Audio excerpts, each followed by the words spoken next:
the country and our medical professionals most certainly overworked as it is. Here to give us the pre-debate thoughts, what to look for, what we might see. Well, our good friend Sarah Burris, reporter over at Raw Story. Sarah, thanks for being here with us. Yeah, thanks for having me. I'm glad we can meet up before the debate. Looking forward to it. Looking forward to the roundtable discussion or the Zoom table discussion afterwards. Um, does this go the full 90 minutes? Does this go the 15 rounds, or we expecting an early knockout? No, I think it'll go the full time. The only reason I would see Trump walking away is if he had to go to the bathroom, but I think he probably is wearing some Depends or something. So, I just this is going to go the whole time, and maybe, just maybe, this will be the only debate because he wimps out of all the other ones. Yeah, I'm expecting this to be the only one. I know there are three. I know October 15th, there's supposed to be one. We'll see. I know Trump has been doing I think, a pretty good job of lowering the bar of expectations, which is weird because isn't this supposed to be his thing? Isn't this supposed to be what he's the best at, the most tremendous, the greatest ever? Nobody can believe how well he does. Isn't this supposed to be his? Well, I don't know if you know this, but Donald Trump is good at everything, apparently. He is an expert in every single thing that has ever been created. Every sport, every card game, every interpretive dance. He can do it all. Um, I'm kidding, obviously. The The interpretive dance idea, got me. I'm sorry. The interpretive dance really got me. No, I mean, because here's the flying thing. butterfly. I've been calling him dear leader for a while because this is, if you remember, Kim Jong Il. Il was, he played golf one time at 18 hole in ones. He bowled once, bowled a 300 game. He was the best at everything. And look, kindred spirit right here with Donald Trump. Exactly. And I feel like we've spent the entire day hearing from all kinds of Trump people about how Joe Biden is somehow going to cheat his way through the election. Rudy Giuliani woke me up this morning talking about Joe Biden needing to take, the pee test because, again, Trump is obsessed with somebody's pee. And they were talking about the ear piece. I hear he also wanted a pregnancy test from Biden. Rudy actually said that that it was Biden that was on Adderall, which is interesting because we've always sort of speculated that that's what Trump was taking. But I mean, they spent so much time talking about how Biden has dementia, and it's like, I didn't know you could cure dementia with Adderall. That's really interesting. Yeah, I didn't really. know that, a B12 shot is gonna suddenly make you have all of the answers. What is a debate enhancement drug? Is that like coffee? I don't understand. Yeah, I'm with you. But, it's one of those things where he doth protest too much. Seems like a Hmm. lot of projection. Seems like a lot of looking in the mirror, going, "This is our guy. We better figure out how to throw him some shade." And pointing the finger at Biden is a pretty good way of doing that. Yeah, I think, and I think too, the idea that, this is supposed to be a Fox News audience, right? This is supposed to be a friendly place for Trump. So I think if Trump makes a complete and total fool out of himself, Chris Wallace is going to be in trouble. And I think that may actually be what happens tonight. I don't know. You never know about Trump. How many drugs he's taken, or how many Diet Cokes he's had. If Yeah. he's doing some sort of like boxer jump up and down thing before he starts. Which Trump Um, shows up? Is it the one that they yeah, can they can keep focused, keep on message a little bit, and kind of not go completely cuckoo like he does sometimes, and where he just starts rambling? Who or knows what the hell he's mumbling, or saying? like And I make it said, like adjusting his teeth, yeah, or and I said the other day, I go, if he starts rambling, if I'm prepping Biden, I'm to the moderator going, he can have my time. Just keep going. Oh yeah, you're on a roll there, right, buddy. exactly. Keep going. Yeah, Here's the shovel. absolutely. Keep digging. Exactly. I brought the rope for you. We were talking earlier about how we wish that Biden would drop a few "bless your hearts" in there, just because we knew it would totally win over all the Southern women vote. We'd just be all cheering, and how awesome that would be. Yeah. Um, my friend Edry wants to see him come out with his aviators on, and just like, as a baller move, and just like take them off and kind of, put them in his jacket pocket and be like, proceed. So I think there's we've been having little fantasies about how this is going to go all day. And you're right. You don't know who's going to show up, and it's going to be crazy. So we'll see. Because there's part of me that goes, he's been downplaying this a lot because it's not a woman. I mean, when it was Hillary, he was big and full of himself, and tried to kind of get into her space, walking behind her and all kinds of weird, bizarre stuff.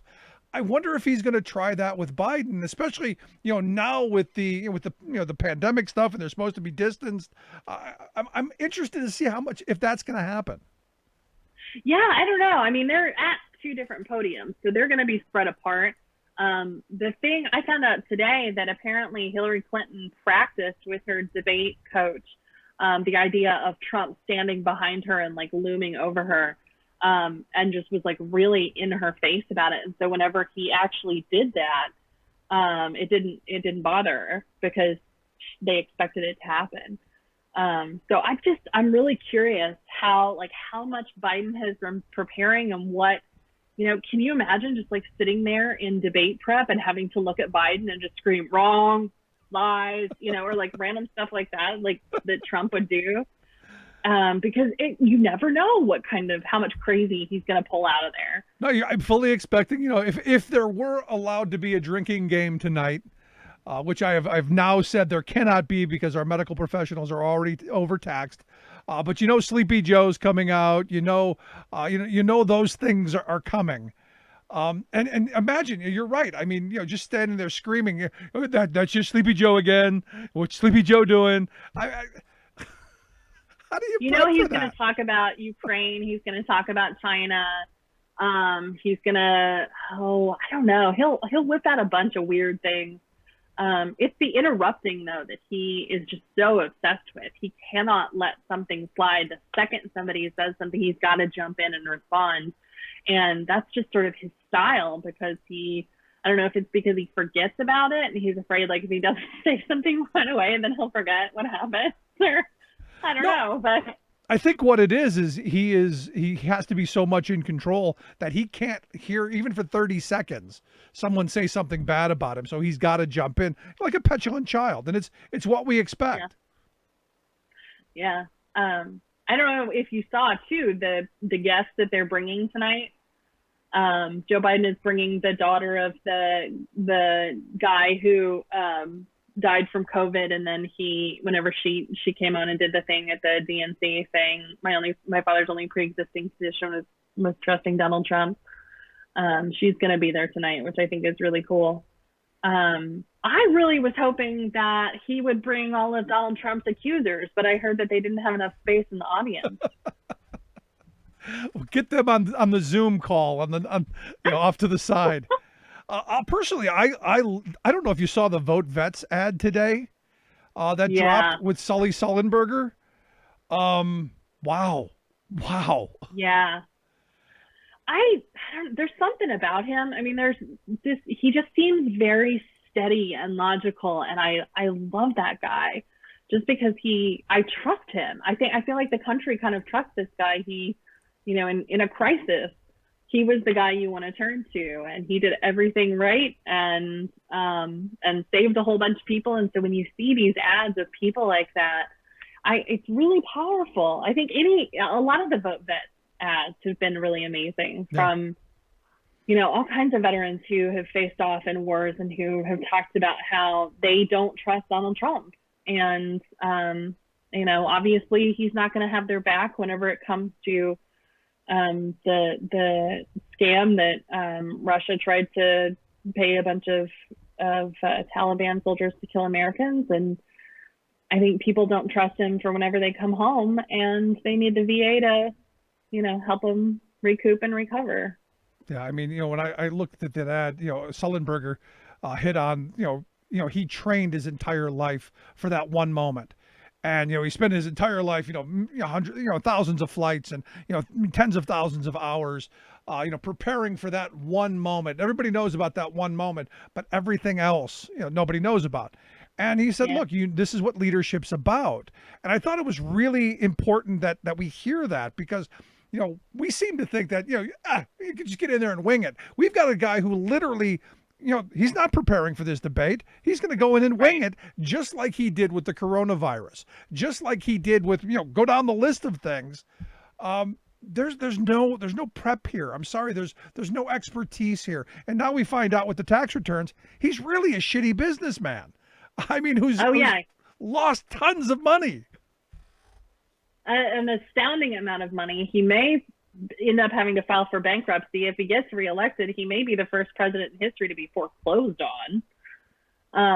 It's basically what Hillary Clinton said. Like, this is not a test, right? Like, this is the real deal. We're not testing the emergency broadcast system. This is actually happening. And so we need to elect somebody who is going to be able to show up, during that 2:00 phone call. And obviously Donald Trump's not going to answer the phone at 2 a.m. He's going to pass it off to somebody else. There was the old Trump staffer who said today on MSNBC she couldn't get Mark Meadows to answer the phone whenever she was trying to talk to him about coronavirus stuff. So this is not the kind of White House that we need to be able to survive right now with all of this happening. Yeah. So what are we expecting? We got about 5 minutes until kickoff, so to speak.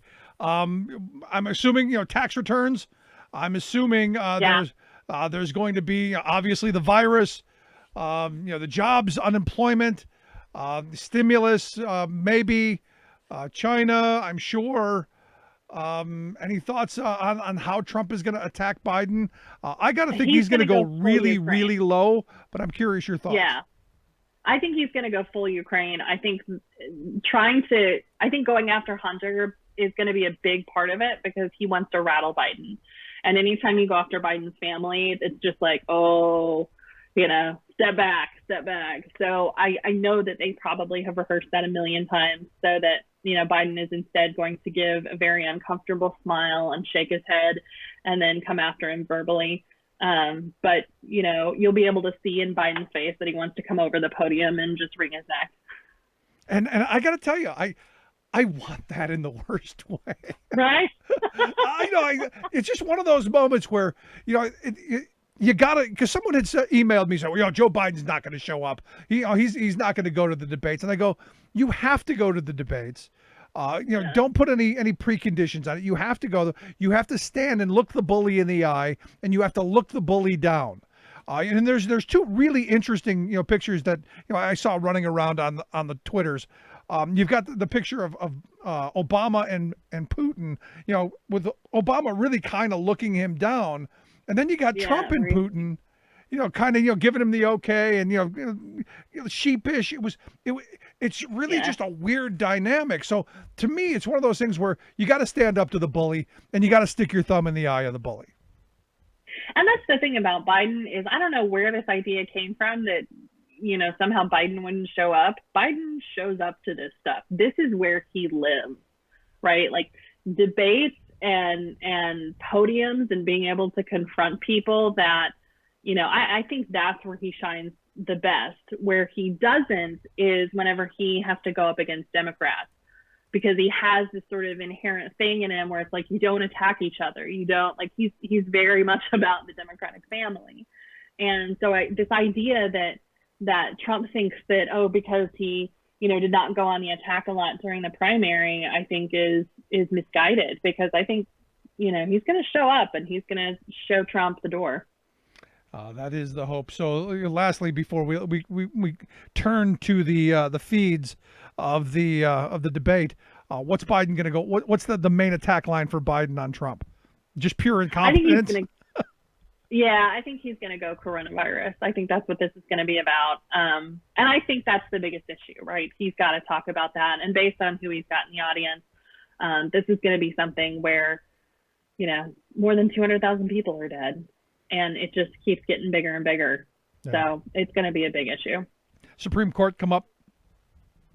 Yeah, I think probably. But I think if it does, Biden's going to try and steer it back to healthcare and the coronavirus, because if, anybody who obviously the 6 million people who got the coronavirus, if ACA is gone, then that's your pre-existing condition. So. Well, I look forward to you being back after the debate, 10:30. I guess it's supposed to be 90 minutes. We'll be back. You'll be here. We'll have my good friend Brett Pransky, Joel Sandberg, and Beth. Can't get her name right. I should look that up.